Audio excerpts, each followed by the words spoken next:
आज हम बात करेंगे हाइपरेमेसिस ग्रेविडेरम के बारे में, मतलब कि प्रेगनेंसी में होने वाली मॉर्निंग सिकनेस के बारे में। प्रेगनेंसी में 70% फीमेल को मॉर्निंग सिकनेस की प्रॉब्लम होती ही है। ये 2 से 3 महीने तक, मतलब पहले महीने से तीसरे महीने तक 70% फीमेल्स में होती है, लेकिन कुछ रेयर फीमेल्स ऐसी भी होती है 5% जिनके अंदर ये पहले महीने से 5वें महीने तक कंटिन्यू होती है। मॉर्निंग सिकनेस में सिम्टम्स आते हैं कि उसे जी मचलने लगता है एवं उल्टी जैसा लगने लगता है, और कई बार उसे उल्टी हो भी जाती है दिन में, और उसे एब्डोमेन में बहुत ज़्यादा फुलनेस और हैवीनेस, एक वज़न सा फील होने लगता है। कुछ इसी तरह के सिम्टम्स आते हैं, इसे बोलते हैं मॉर्निंग सिकनेस। उसे जो फूड पाइप होता है जिससे हमारा खाना नीचे की तरफ पेट में जाता है, उस फूड पाइप में भी उसे एक जलन सी महसूस होने लगती है। इसी को बोलते हैं मॉर्निंग सिकनेस। ऐसा जनरली होता क्यों है? ऐसा इसलिए होता है क्योंकि हमारी जो नॉर्मल बॉडी की जो प्रोसीजर होती है उसमें एकदम से ड्रास्टिकल चेंज आने लगता है। ये ड्रास्टिकल चेंज कैसे?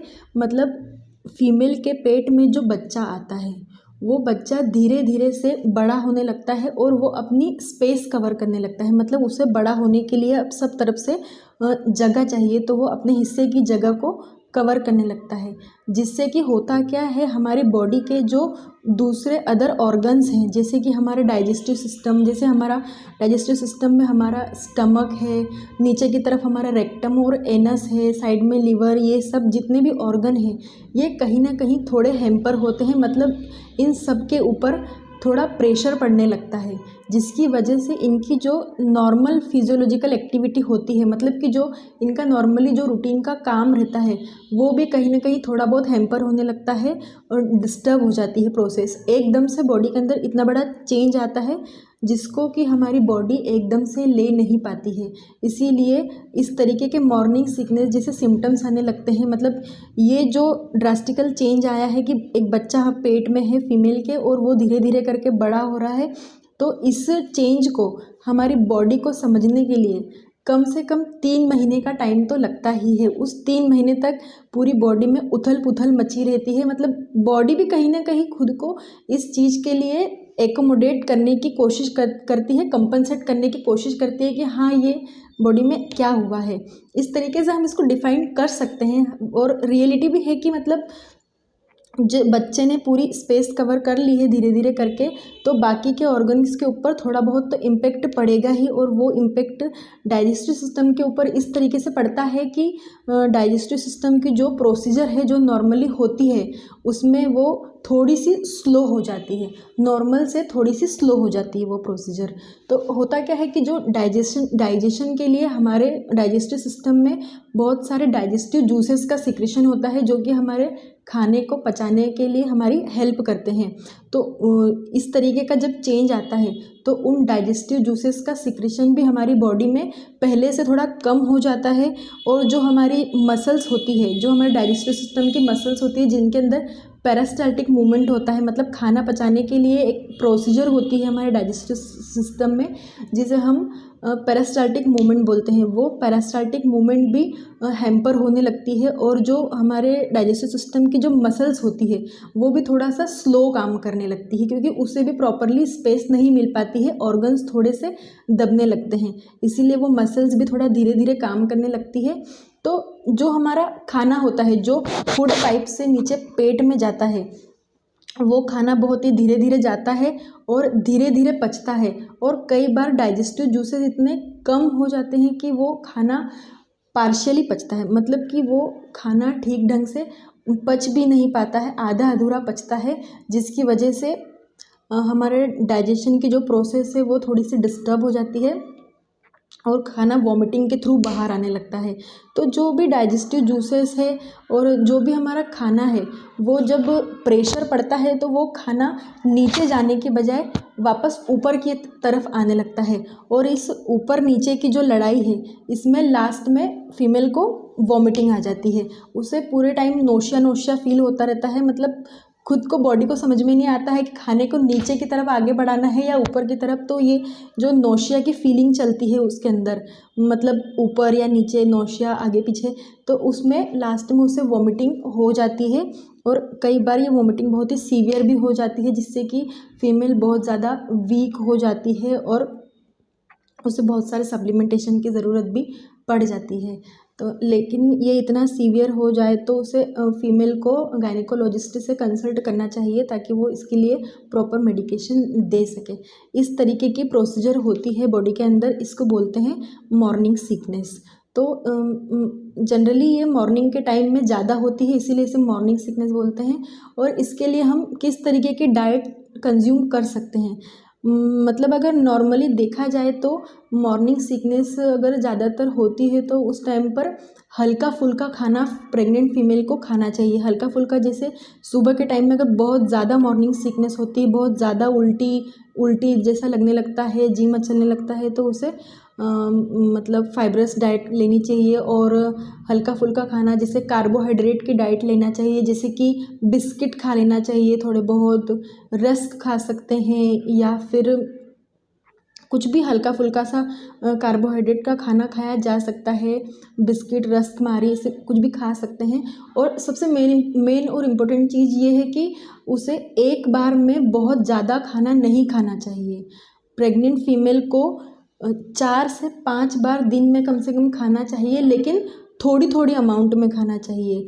मतलब थोड़ा खा लिया, फिर उसके 2-3 घंटे के बाद फिर थोड़ा सा खा लिया, फिर 3-4 घंटे के बाद फिर थोड़ा सा खा लिया। इस तरह से उसे अपनी जो एक प्रॉपर मील थी उसको टुकड़ों में बांट लेना चाहिए और अपने खाने को थोड़ा थोड़ा खाना चाहिए।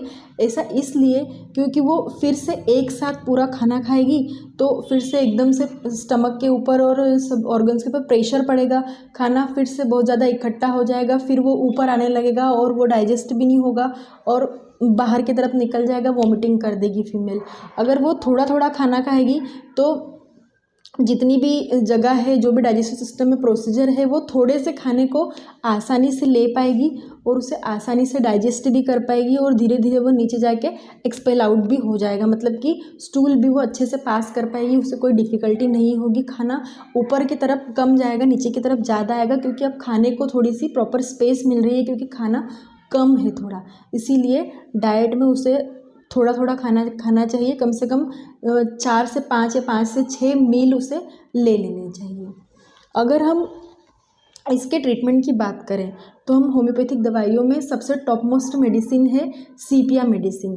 सीपिया मेडिसिन ऐसे पेशेंट्स को दी जाती है, ऐसे प्रेग्नेंट वुमन को दी जाती है जिसे कि खाना बनाने में जो खाने की स्मेल आती है या खाते वक्त जो खाने की स्मेल आती है, या इसके अदर भी अगर उसे किसी भी तरीके के खाने की स्मेल आने लगती है तो उससे बहुत ज़्यादा जी मचलने लगता है और लास्टली वो वॉमिटिंग कर देती है। मतलब उसकी जो प्रॉब्लम है मॉर्निंग सिकनेस की, जो उल्टी आने की, जी मचलने की, हार्ट बर्न की, गले में जलन होने की, जो ईसोफेगस है उसमें जलन होने की जो भी प्रॉब्लम है, उसमें वो अगर खाने की जो भी स्मेल है उससे वो प्रॉब्लम बहुत ज़्यादा बढ़ जाएगी।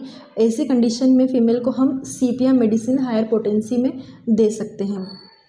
दूसरी मेडिसिन है गॉस्पियम हर्बेशियस मेडिसिन। गॉस्पियम हर्बेशियस मेडिसिन जो है वो उसका एक इम्पॉर्टेंट फीचर है कि इसमें प्रेग्नेंट फीमेल को जनरली मॉर्निंग के टाइम में सबसे ज़्यादा नोशिएटिक फीलिंग होती है, उसे वॉमिटिंग भी सबसे ज़्यादा अर्ली मॉर्निंग उठते के साथ होने लगती है। और इसका एक और की सिम्टम है कि इस मेडिसिन की जो प्रेग्नेंट फीमेल होती है उनको बार बार मुंह में थूक इकट्ठा होता है और वो बार बार थूकने के लिए जाती है। मतलब वो दिन भर यही प्रोसीजर करती रहती है, थूक इकट्ठा होता है और उसे थूकने के लिए जाती रहती है। स्वेटिंग की प्रॉब्लम उसे पूरी प्रेगनेंसी चलती ही रहती है। तो अगर उसको नोशिया वोमिटिंग के साथ साथ अगर बार बार थूक आता है और उसे नोशिया और वोमिटिंग सुबह के टाइम सबसे ज़्यादा होती है तो हम उसे गॉस्पियम हर्बेशियम मेडिसिन दे सकते हैं। तीसरी इंपॉर्टेंट मेडिसिन है एपिकॉक मेडिसिन। एपिकॉक मेडिसिन का एक पेक्यूलियर सिम्टम है कि इसे नोशिया और वोमिटिंग शुरुआत के 2-3 महीनों तक कंटिन्यू रहती है। विथ हेडेक, मतलब इसको जो नोशिया और वोमिटिंग होगा वो हेडेक के साथ में बना हुआ रहेगा। तो ऐसे कंडीशन में हम एपिकोक मेडिसिन की 200 पोटेंसी दे सकते हैं। यह बहुत ही अच्छा काम करती है प्रेगनेंसी में। चौथी और इम्पोर्टेंट मेडिसिन है अमाइडेलस पर्सिका। अमाइडेलस पर्सिका एक बहुत ही रेयर मेडिसिन है फ्रेंड्स, और इस मेडिसिन का एक इम्पोर्टेंट फीचर है कि ये जो पूरी डाइजेशन की प्रोसीजर रहती है, इसमें इस मेडिसिन की जो प्रेग्नेंट वुमन रहती है उनमें पूरी तरीके से वो प्रोसीजर डिस्टर्ब हो जाती है। उसे इरिटेशन सा होने लगता है, उसे समझ में नहीं आता है कि ये सब उसके साथ क्या हो रहा है, और वह सुबह सुबह वोमिटिंग करती है। उसे दिन के टाइम में भी बहुत ज़्यादा नोशिया होता है, वह सोने भी लगती है तो उसे इरिटेशन सा होने लगता है, और पेट में एक बहुत ज़्यादा हेवी फीलिंग आती है, उसे फुलनेस की फीलिंग आती है, बहुत ही भरा भरा सा पेट लगता है अमाइडेलस पर्सिका मेडिसिन को। तो इस तरीके से दोस्तों हमने 4 इम्पोर्टेंट मॉर्निंग सिकनेस की मेडिसिन बताई है। अलग अलग मेडिसिन अलग अलग प्रेगनेंसी की कंडीशन में काम में आती है। हमारे वीडियो को लाइक शेयर सब्सक्राइब करें, बेल आइकन को प्रेस करें, और कोई भी होम्योपैथिक मेडिसिन लेने से पहले होम्योपैथिक फिजिशियन की सलाह ज़रूर लें। मॉर्निंग सिकनेस के इस लेक्चर में बस इतना ही। Thank you so much.